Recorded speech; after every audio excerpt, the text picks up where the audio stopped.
Halo semuanya, perkenalkan nama saya Pantrastius Dimas Gunawan Haji Pamungkas dengan NIM 68 2018 187. Nah, di sini saya akan menjelaskan tentang latar belakang restoran, yaitu proyek yang saya buat, serta bab-bab apa saja yang saya membuatnya. Nah, yang pertama itu latar belakang. Latar belakang yang kami ambil yaitu dengan topik restoran. Restoran atau rumah makan adalah istilah umum yang digunakan untuk menyebut suatu usaha yang menyajikan suatu hidangan kepada masyarakat dan menyediakan tempat untuk menikmati hidangan tersebut, serta menetapkan tarif tertentu untuk makanan dan pelayanannya. Pada restoran juga bisa melayani take out dan delivery service. Restoran menurut kelompok kami merupakan bisnis yang sangat menarik dan tidak ada matinya sepanjang masa. Setiap hari semakin banyak tawaran untuk membuka bisnis ini karena memang hasilnya cukup menjanjikan. Semakin banyak pengusaha untuk membuka sebuah restoran, maka banyak juga persaingan yang akan bermunculan dan bahkan bisa menjadikan omset bisnis yang kita punya bisa turun.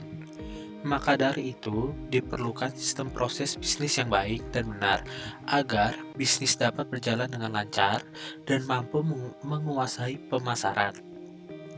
Dengan adanya kemudahan serta kepraktisan dalam sistem proses bisnis, otomatis penjualan produk akan efektif, serta menu dengan cepat bisa dihidangkan.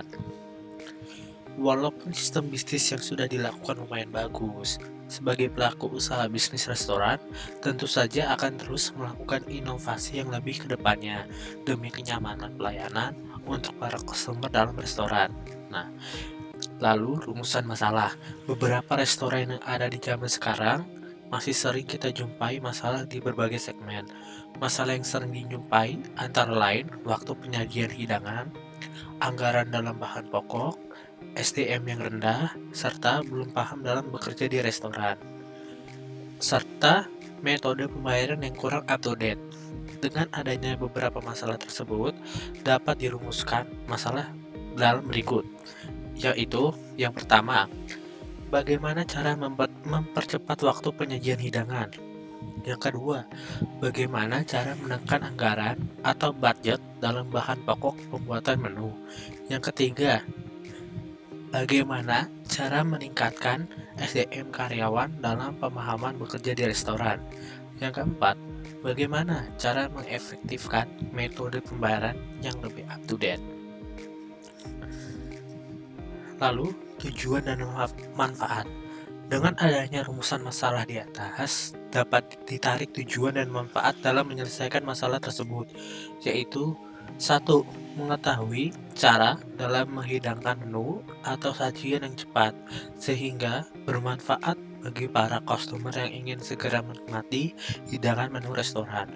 Yang kedua, mengetahui cara menekan anggaran atau budget dalam mencari bahan pokok pembuatan menu, sehingga bermanfaat bagi restoran untuk memperoleh laba yang lebih banyak dalam proses pembuatan menu.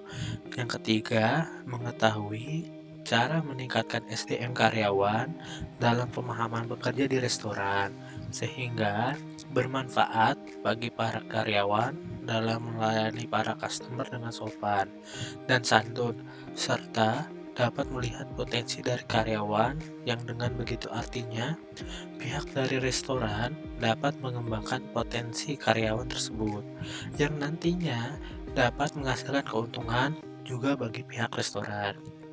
Yang keempat, cara mengetahui cara efektif dalam metode pembayaran yang up to date, sehingga bermanfaat bagi para customer yang hendak membayar tagihan melalui media pembayaran online, yang tentu saja memudahkan proses transaksi serta menguntungkan dari pihak customer maupun restoran. Dari pihak customer tentu saja menguntungkan, terutama bagi kaum milenial yang menggunakan dompet online atau uang penyimpanan semacam virtual. seperti GoPay, OVO, Dana, dan lain-lain yang tidak ribet dan tidak perlu membawa uang lembar yang kertas, yang tentu saja keamanannya lebih terjaga menggunakan uang virtual.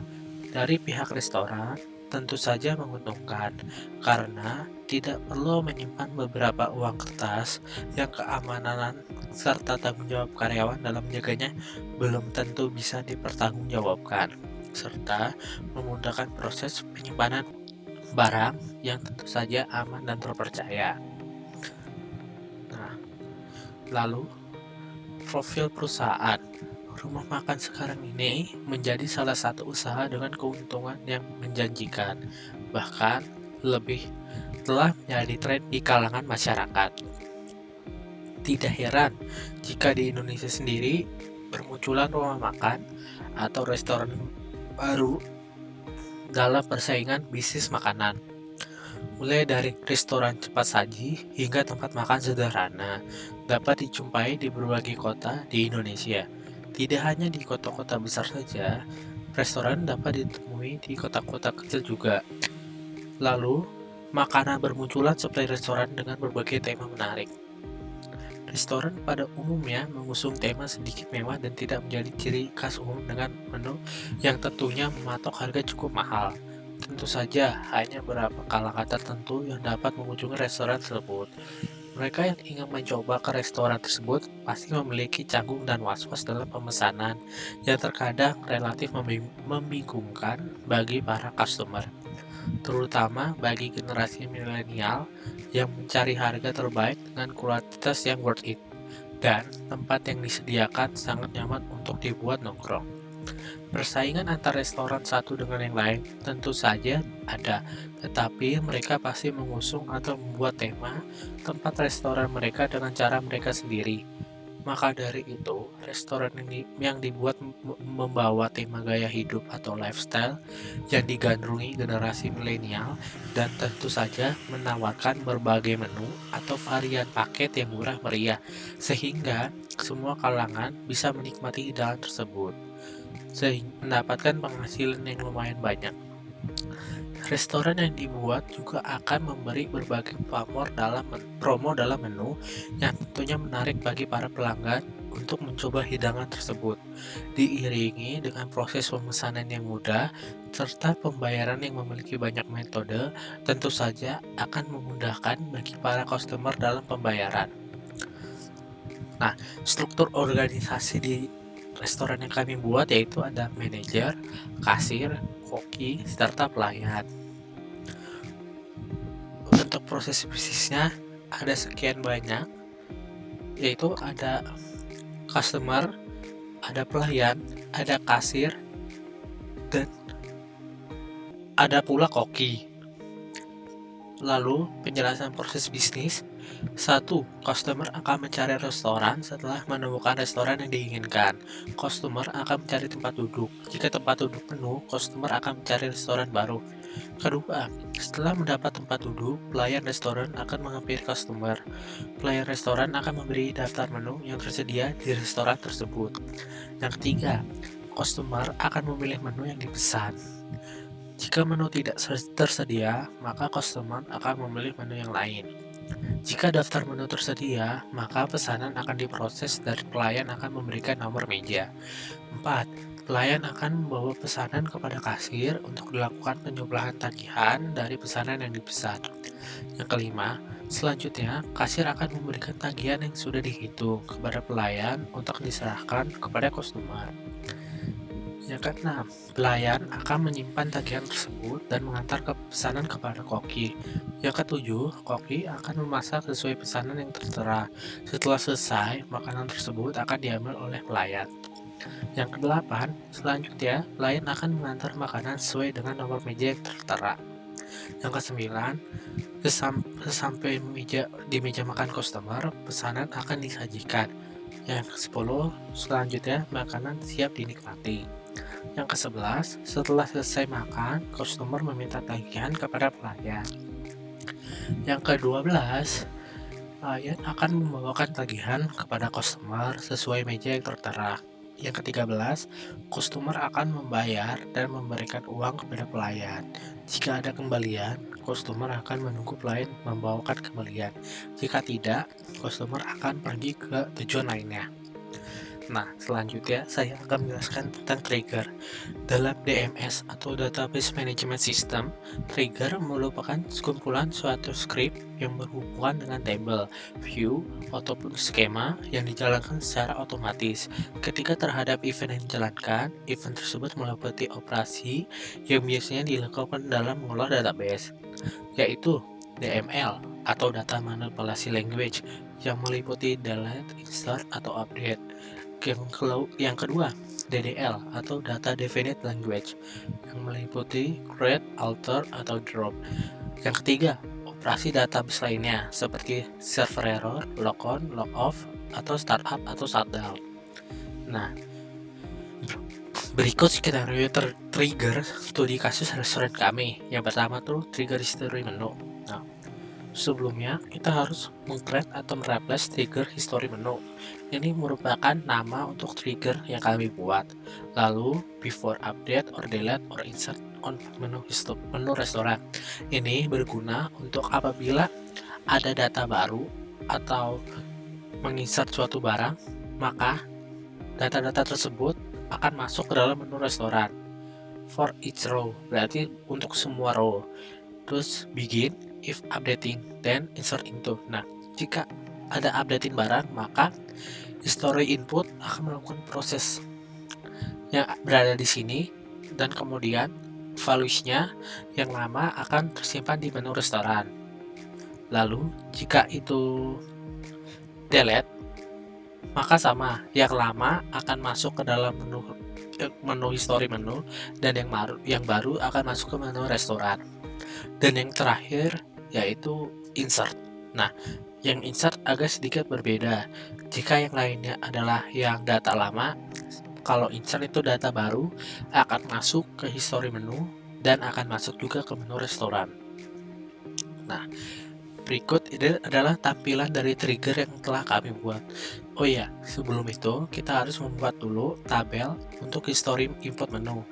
Ini berguna apabila ada data-data tersebut akan masuk ke tabel tersebut. Yang kedua, trigger logoff. Nah, sebenarnya trigger logoff ini juga akan berhubungan dengan trigger logon. Karena jika ada database yang logoff, maka username-nya akan terdeteksi apakah itu manajer ataupun pegawai.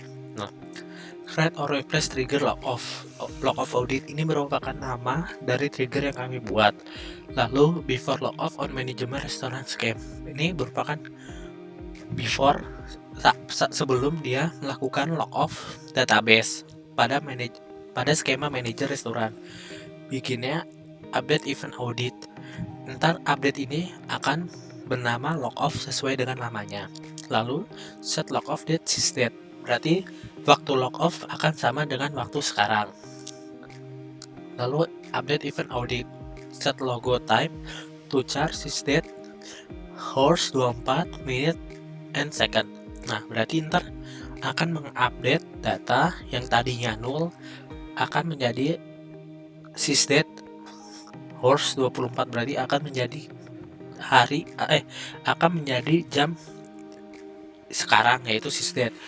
Lalu update event audit, set lama akses, round log off date dikurang log on date dikali 1440.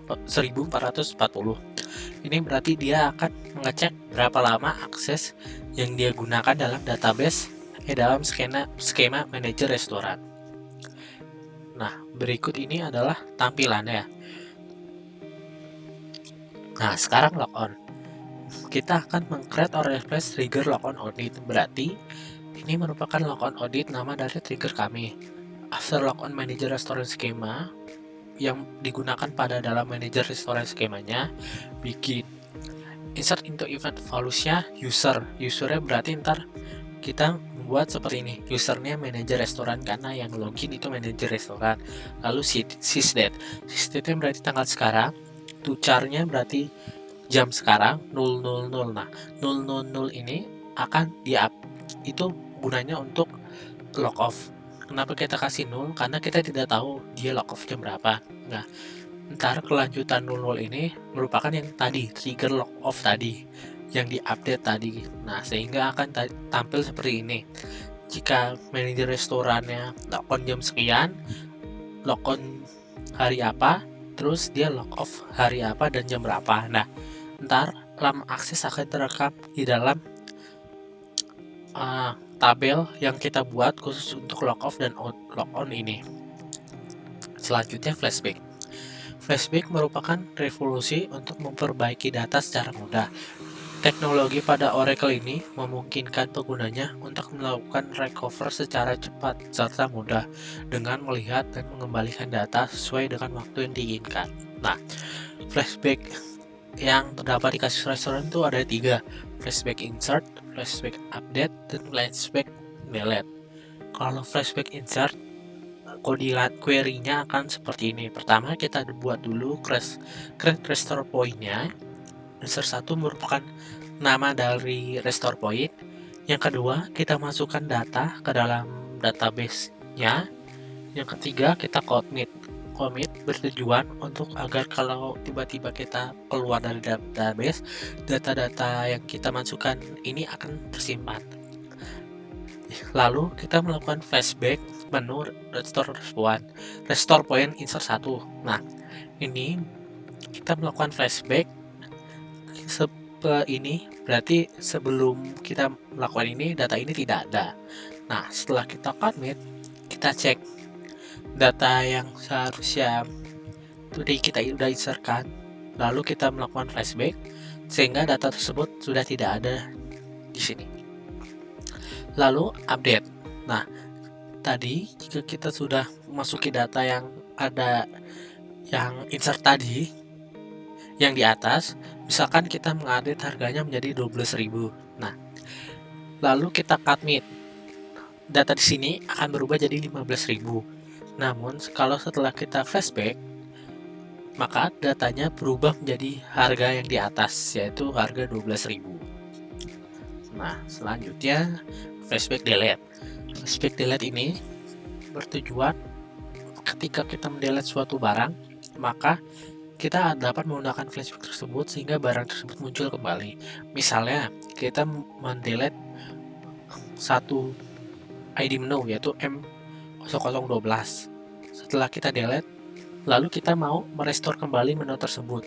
Sehingga kita melakukan flashback table to restore point delete 1. Sehingga tadi insert yang tadi kita delete akan muncul kembali seperti di samping. Selanjutnya, backup and recovery. Backup data adalah proses menduplikasi maupun memindahkan kumpulan informasi data dari suatu perangkat atau media penyimpanan ke media perangkat atau sistem lain. Data tersebut bisa berupa file dokumen, gambar, video, audio, sistem Windows, driver, software, atau program tertentu. Sedangkan recovery data adalah suatu proses pemulihan sistem yang bermasalah agar bisa pulih seperti sedia kala. Recovery tidak terbaku hanya pada data saja, karena juga dapat memulihkan suatu sistem. Nah, berikut adalah contoh recovery studi kasus restoran. Ini merupakan saya buatnya di SQL di CMD maksud saya. Ini merupakan data-data yang sudah terrecovery seperti tampilan berikut. Nah, jika sudah sampai sini berarti sudah selesai. Oke, sekian video dari saya. Terima kasih.